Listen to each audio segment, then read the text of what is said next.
Hello, everyone. Welcome to LLK number 27. That's Knit with Laura and Lola. I'm Laura Nelkin. I'm a knitwear designer. I live in upstate New York in the Finger Lakes region.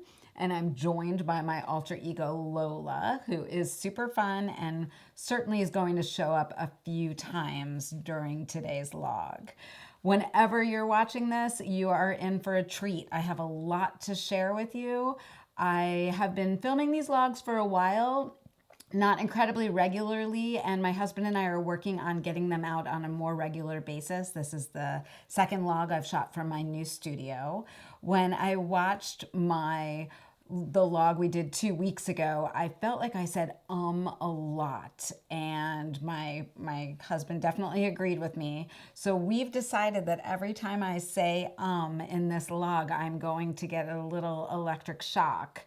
I'm not really going to get a little electric shock, but just the idea of that, maybe I'll say less this time. And that's, I think, a good thing to train myself out of. So you can count as we go along and see how many times I say it and let me know at the end. For those of you who get my newsletters, you know that I use a lot of exclamation points, and I've gotten to the point where I count those in a newsletter and I always edit a few out. So now I'm going to do that with ums as well.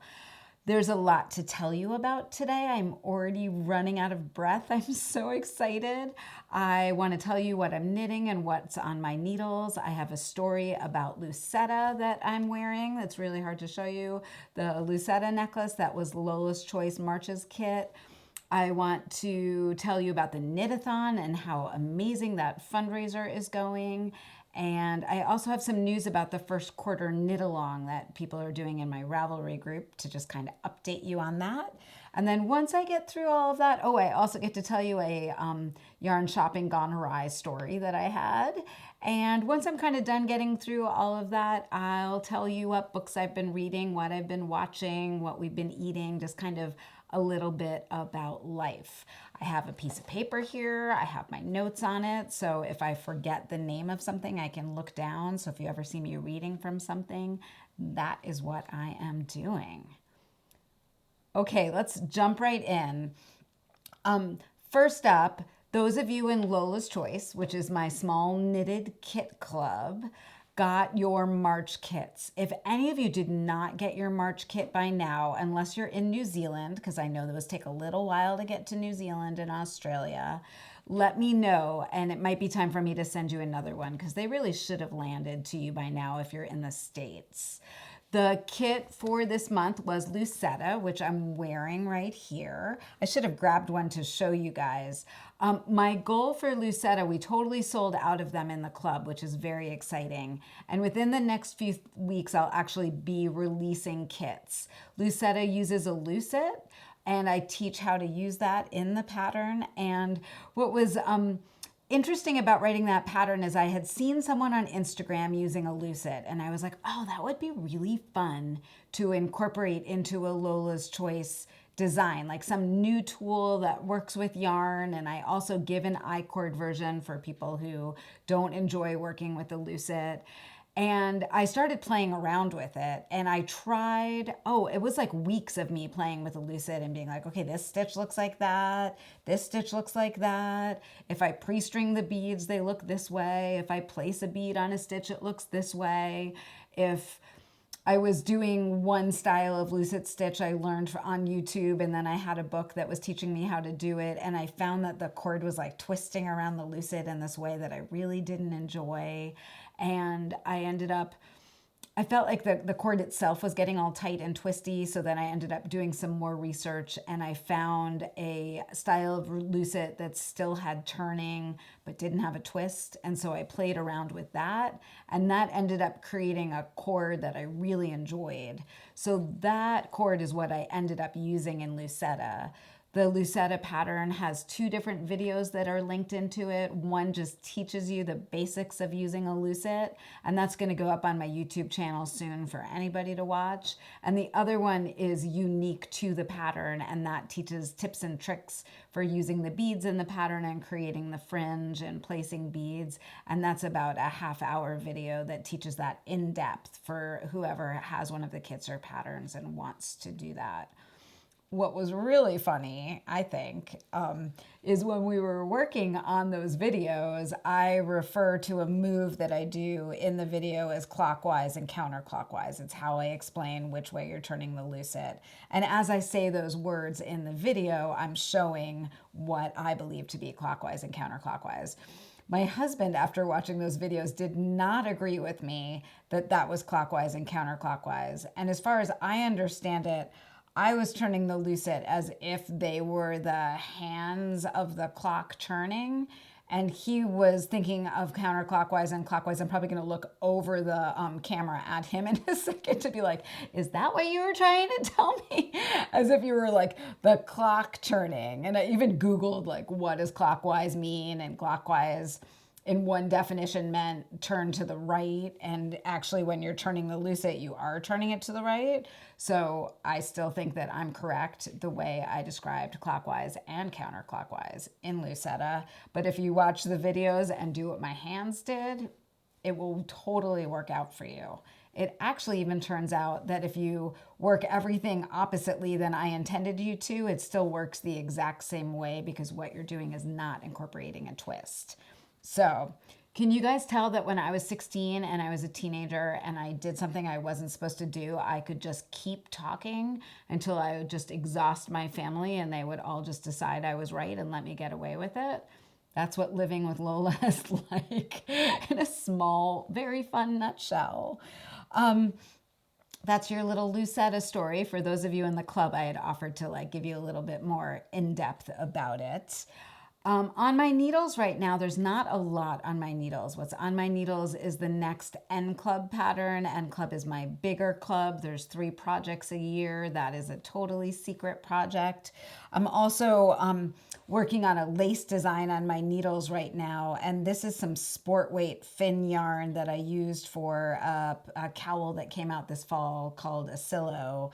And I'm just playing with it to try out this lace swatch. I'll do this often when I'm working on a new design. Here's an example of the new design that I'm working on. If I don't want to jump in with lace weight yarn and size 3 needles to swatch something to see if I like it, I'll go grab just like bigger yarn and bigger needles. I think I'm in a size 8 or 9 needle to simulate the lace that's going to be happening with lace weight yarn. And it lets me much more quickly see what's happening with my stitches, make some decisions, change the charts a bit, much faster than casting on for the actual shawl and then not being happy with what I have and having to rip all of that out.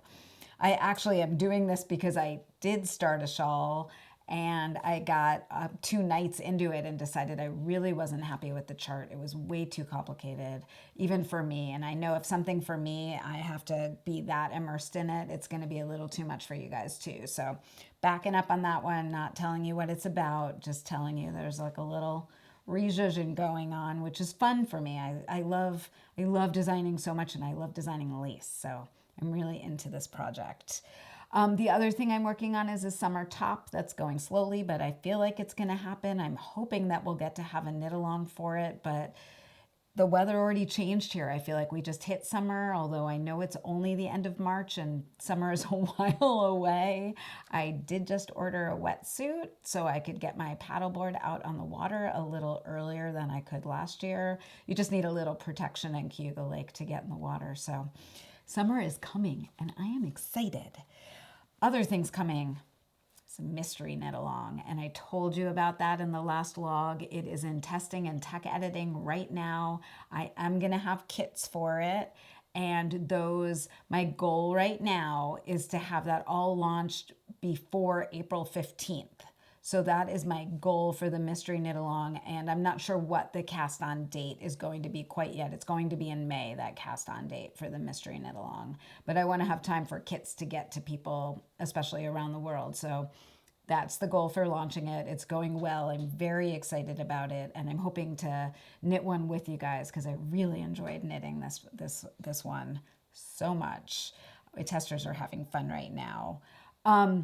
What's going to link into that is right now in my Ravelry group, we have the first Quarter KAL happening. And the first Quarter KAL is a knit along that goes on January, February, and March. And in that KAL, if you post a picture of any one of my designs, any one of my 300 designs you're working on in the knit along, you're eligible to win a prize. And there's weekly prizes. I post them at the beginning of the month for the month. I showed you guys the books for March in my last log.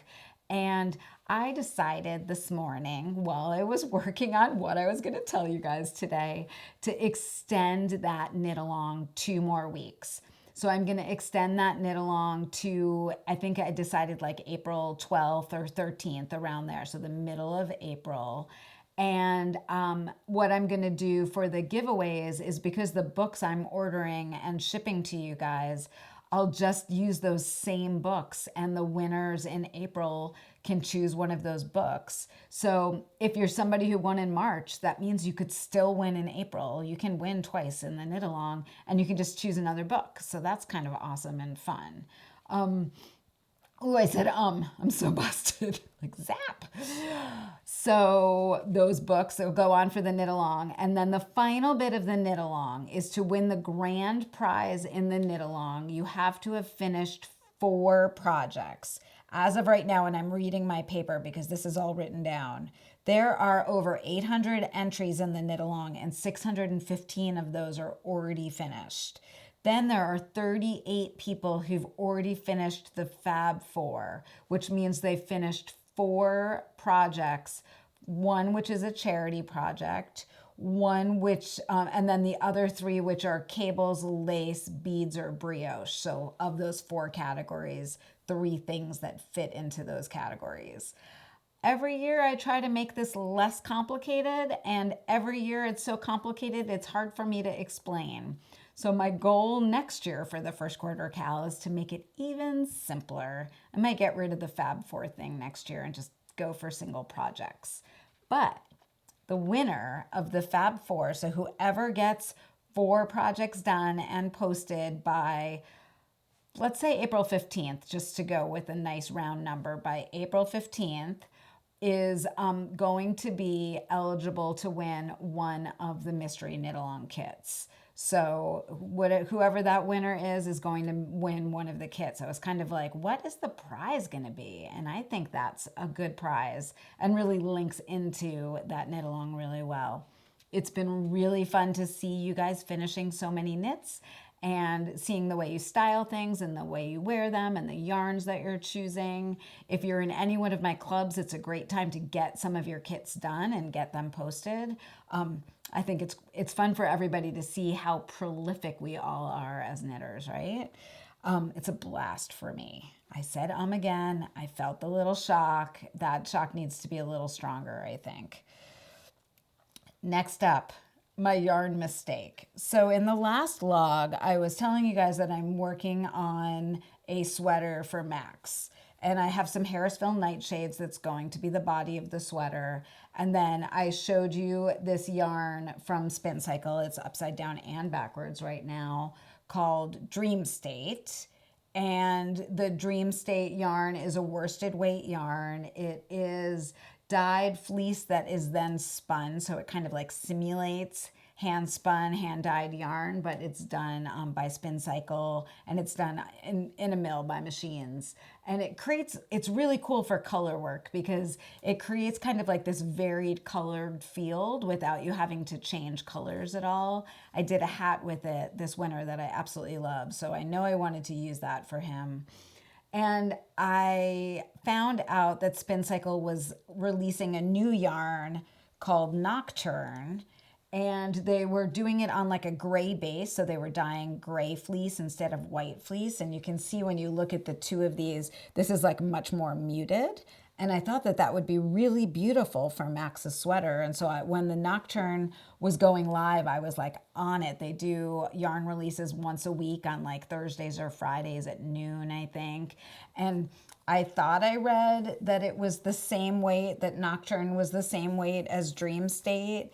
It turns out that Nocturne is the same weight as they're dyed in the wool. Maybe I thought I had dyed in the wool and not Dream State. It was definitely my fault. But 3 skeins of the Nocturne came in the lace wing colorway. I got it. I'm really good at the internet when I want to buy something quickly before other people buy it. And it's sport weight. and it is definitely not the right weight of yarn for me. So at the end of this log, I'm going to give you guys a prompt and one of these skeins, because I am the proud owner of 3 skeins of this yarn that is gorgeous, but not quite what I wanted. One of these skeins is going to be for you guys, and the other 2 I'm going to do something with, but we'll talk about that at the end. So there's a lesson to actually really read before you just go throw your money at somebody. I'm a little embarrassed. I'm normally a little better at researching stuff and making sure I'm buying the thing that I want. Whoops. So, ooh, zappage. I felt that zap. The Knit for Food Knit-a-thon. Amazing. So we filmed these a few days before they go live, but as of right now, we just hit $100,000 raised. If you don't know what the Knit for Food Knit-a-thon is, links to everything I'm talking about are below, but it is a knitting marathon on April 11th from 10 a.m. to 10 p.m. Eastern Time.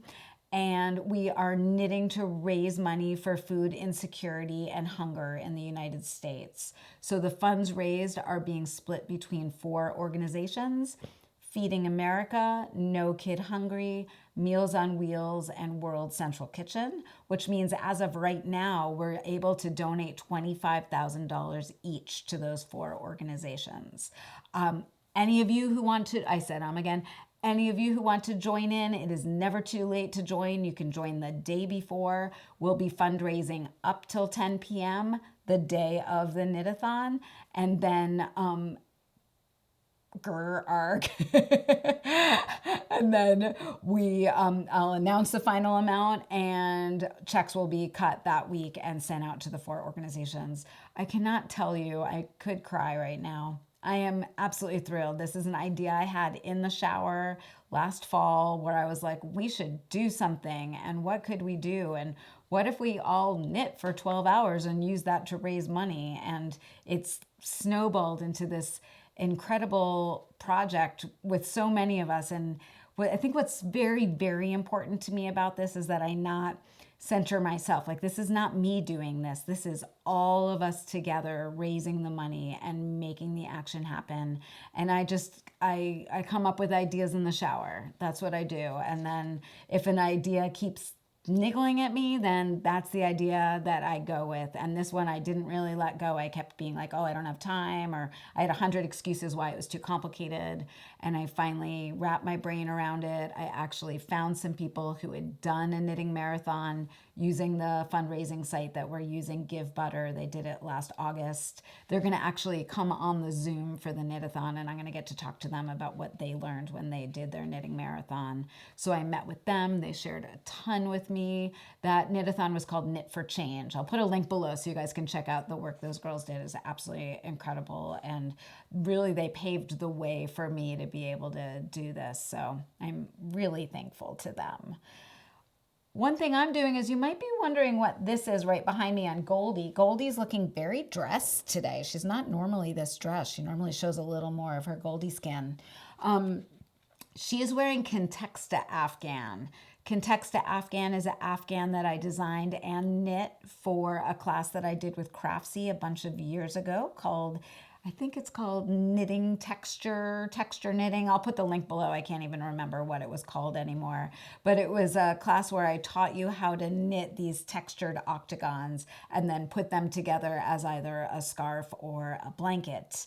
And I think the class had about 6 octagons in it. We ended up doing a design along in my Ravelry group, and there's another 8 octagons that are available as a separate pattern on Ravelry, and all of that money goes to cancer research.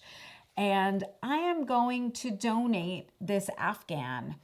And if you have donated money to the knit-a-thon, to the Knit for Food knit-a-thon, if you are a team member of the Knit for Food knit-a-thon, you are going to be eligible to win this Afghan. So at the end of the knit-a-thon, of all of those names of everybody who's donated and everybody who's been a team member, one of you is going to win this Afghan. When I originally was going to do this, I was just going to do it to people who donated under my name. But I realized that defeats the point. I'm not interested in being the person to raise the most money. This is not a competition. We are all trying to raise money together. So I realized the way to kind of make that equal, I lose my words so hard sometimes, is to just make it like available to everybody. So if you have people, if you are a team member and you're fundraising, any one of your donors might win this afghan, or you might win this afghan. And I'm excited to see whose home it goes to. I'm gonna miss her. She's a beauty. That's the story of the Contexta Afghan hanging out on Goldie behind me. Links are below to everything. I know I keep saying that, but if you're coming in at some point, I want to make sure you know those links are there. Teaching wise, besides all this other stuff I'm working on, I have been teaching online. I do have a live event that I am potentially teaching at in the beginning of August in Pittsburgh. It's the Pittsburgh Creative Arts Festival. And I'll give you guys a link for that once it's up and running, but I know that she's announced that I'm teaching there. And that is obviously if COVID is under control and the rules allow us to be together in a space live. I don't know if that'll go virtual or not if it doesn't happen live. I am teaching at Knit City, Montreal, the weekend of April 9th. So the same weekend of the Knit-a-thon, I'm teaching Shetland lace on Friday, April 9th, and I'm teaching bottoms up brioche socks on Saturday, April 10th. And that link, I'll put it below. I think signups start on March 27th. You can sign up for classes for that. So signups aren't opening for a tiny bit. And that is the only online teaching I'm doing for a little while because I'm trying to get deeper into working on projects here. And I gotta have time for the garden is what I have time. I did that so well. That was the next thing on my list. I'm very proud of myself. So I always talk about my sewing in these logs, and when it's winter time, I sew a fair amount on the weekend, and I have some sewing projects to show you, or I show you patterns I want to make. And right now I am gardening. So it is suddenly spring here. It is beautiful out. Absolutely, just the birds are very loud. I'm not even sure, you might be able to hear them in the background while I'm doing this. The bees are everywhere, and I have been cleaning up the garden. And I have to say that this year, the garden is the cleanest it's ever been after winter. And that's because for the first time I wasn't traveling up until the snow fell. And so I had time to clean up in the fall. And it's quite a joy to be outside and do less leaf work than typical. I think last year, the year before, for Knit Ithaca, it snowed the weekend of Knit Ithaca. And so I came home from Knit Ithaca, which is typically when I would start like raking and cleaning up the garden. And there was already snow. And I was like, I'm done. I'm out. I'll just deal with it in the spring. And then it was a hot mess in the spring to deal with. So I'm enjoying gardening. The ground is still very hard. So I'm not digging or anything. I'm just kind of raking and doing cleanup. And that's been lovely. Ooh, I know the thing I forgot to tell you about. This jean jacket I'm wearing, I got for the Luceta photo shoot. That's what I say anything. I got it because I wanted it. My friend Marie has an Instagram account. I'll try to remember to put that below. And she sells vintage clothing. She used to have a vintage clothing shop downtown in Ithaca, and that closed with COVID.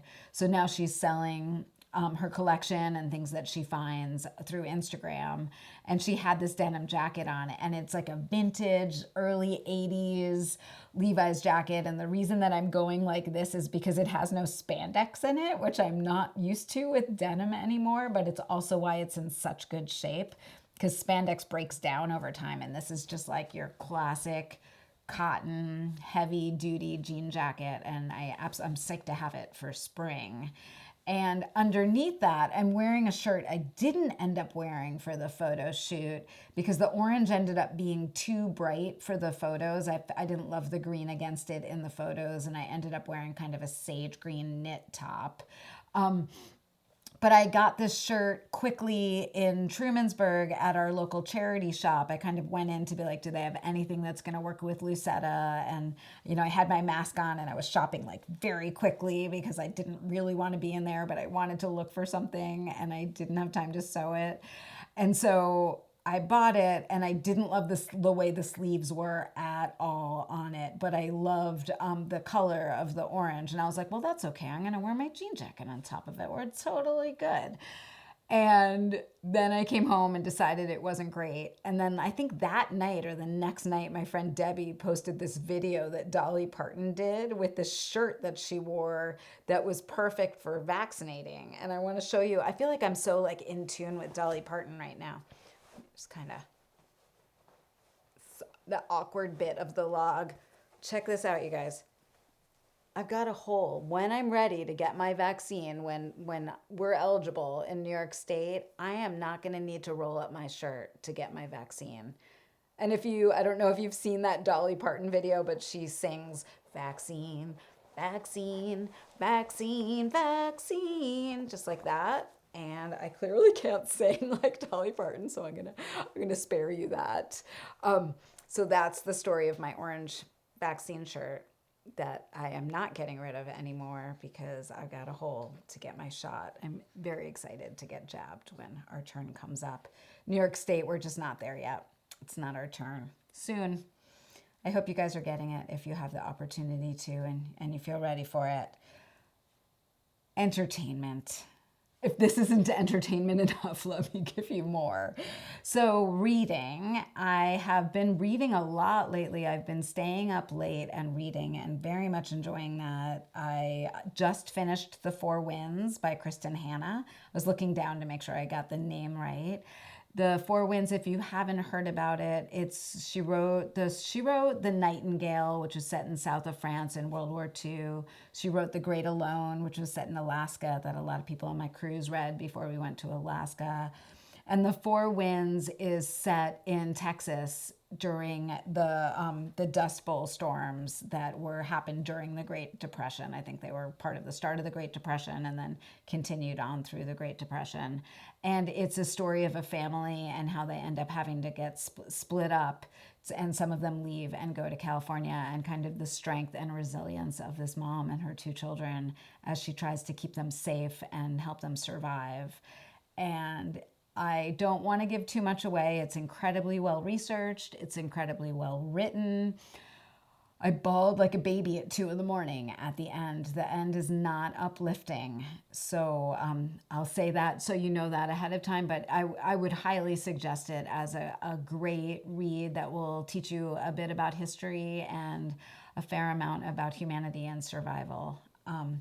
That's my soapbox there. So since I read a good book, then I get to read a good book, and I'm reading the 4th Bridgerton book in the Bridgerton series. I think there's a lot of them, and I've decided that I'm just going to split my reading time, like read something else and then read a Bridgerton, and then read something else and then read a Bridgerton. So number 4, I wasn't going to read it, but Justine told me that it was the best one, and I agree. It is really good. I'm enjoying it immensely.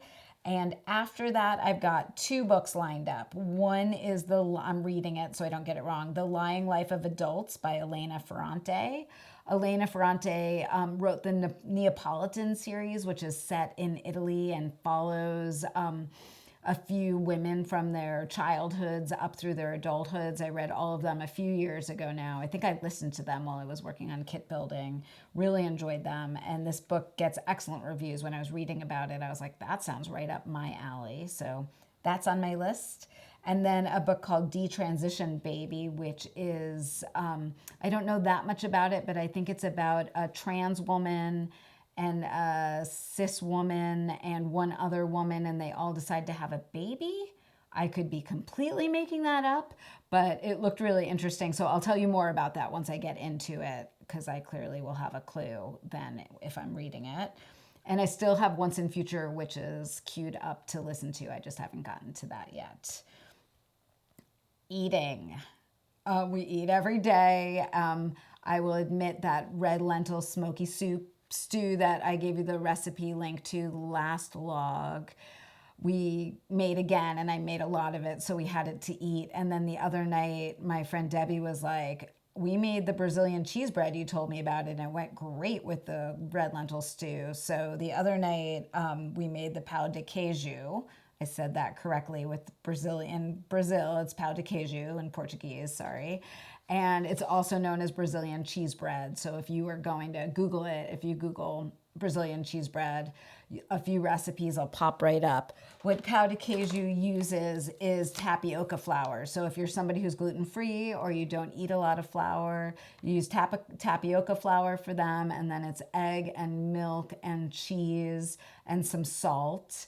And you blend that up in a blender and then pour that into greased muffin tins. And it makes these awesome, they're basically like popovers. I actually use my mini popover muffin tins and grease those, and I heat it up a little bit and then pour the batter into those. So I make it very, very, very similarly to popovers. They are yummy warm, and they actually, popovers don't always heat up well the next day, but the Pao de Queijo are great when you kind of toast them. If you cut them in half and toast them, they're super yummy with butter on them the next day. I love them. I also find that for that recipe that I add like a little bit of cayenne pepper, or once or twice we've had spicy cheddar cheese and I've used that, which is really good. Very suggest that. One thing I will say is the recipe link I'm giving you below is the Pioneer Woman recipe link. And I used both that recipe, and then I used the recipe on the back of the Bob's Red Mill bag. And the only difference is the Bob's Red Mill bag uses 1.5 cups of tapioca flour, and the Pioneer Woman recipe that's linked below uses 1 3/4 cups of the tapioca flour, and 1.5 cups is better. 1 3/4 cups was too thick. So I would suggest using 1.5 cups if you're going to use that recipe below. That's my little like cooking trick for you. Watching. So I've actually been watching a show called Top of the Lake on Hulu. It's set in New Zealand. It's like a mystery drama. It's a little triggering and upsetting. There's a lot of mystery to it right now. I have no idea where it's going. I hope it's not like Lost, which just kind of like fizzled out on me and I have no idea what happened. But the scenery is stunning and the character development is intriguing. It's been around for a few years. I don't think it's a new show. I think I stumbled upon it because I was looking for shows that Helen Hunt was in. And she has this cameo role where she plays this woman who's kind of this guru, and she has this like long gray hair, and everybody just sits around her and like hangs on her every word. And I have no idea what her backstory is. So partly I'm watching it just to find out what happens with her. The other show I wanted to tell you about that I've never told you about, but it links in with the Brazilian cheese bread, is Coisa mais linda, and I don't think I'm saying that right. It means the most beautiful thing in Portuguese, and there's 2 seasons on Netflix. When I watched it, it was called Coisa mais linda in the first season. When the second season came out last year, they renamed it to Girls from Ipanema. And it is about a group of women who live in Brazil and start a bossa nova club and basically try to build their own lives and not be dependent upon men or dependent upon their race. They're kind of like retelling their own stories and reimagining their lives for themselves and supporting each other. And besides the really like strong message of women standing up for themselves and doing what they feel is right, the costuming is gorgeous. The costuming is absolutely superb, and it is set to the period of time beautifully. And the music is spot on. So I could suggest it for the cinematography, the music, the fashion, and the storyline. And I'm surprised I haven't told you about that one before. I've actually watched the first season twice. My friend was visiting, and I was like, if you haven't seen this, I want to watch it again. Let's watch it while we knit. And that was last year that we watched it together because I haven't seen her in a year, and I miss her. So finally, that was a lot. I just told you a lot, and I don't even feel like towards the end I said as much, and I hope I get a cookie at the end of this. From the cameraman, I gotta like, you did all right, kid. Keep working on that. The cattle prod needs to be a little longer next time. So 2 more things, maybe 3 more. Oh, she did it. Bad girl. Okay, let's say okay instead of Giveaway. I'm giving one of you guys a skein of Nocturne. Leave a comment below on this log and let me know what you think I could design with Nocturne. I have some ideas. It's a sport weight yarn. I think it would be nice to hold it with a solid color and do some kind of brioche or color work or something. I haven't done a hat in a while. I'm just going to kind of give you ideas like what I want you to say, because that would help me out a lot. But one of you leaving comments, when I do the next log, I'll announce the winner from the comments left below. Just give me ideas. I'd love to hear what you are reading, what you're watching, what you're eating. Share with me. This is me like spewing all my shares with you, and it's fun to get stuff back from you as well. And those comments are the place where we can have give and take. I read them all. I try to comment back. I definitely appreciate you guys watching. If you're new to my channel, definitely do the subscribe thing so that you find out when more of these come out. And you definitely want to find out if you won this. So you'd have to watch the next one to know that for sure, right? And finally, I have a big birthday coming at the end of this week. I'm not going to tell you how old I'm turning, but it's a big one. And there's going to be a birthday sale, and I will put that in all my social media places. So I'll put that on Instagram and on Facebook. And if you get my newsletter, which I really hope you do, because that's the best way to find out what I'm up to, it'll go out in my newsletter as well. So birthday sale, I like to celebrate my birthday with you. I am planning on eating cake. I have been hankering for carrot cake. I am saying that clearly because I know the person that would make carrot cake happen in my life is on the other side of this camera. So I'm not actually talking to you guys right now. That was me dropping a giant hint bomb that's like carrot shaped right there. I love carrot cake. Last year, I think I craved German chocolate cake, but I want to see how clear I'm being, like not German chocolate cake, carrot cake.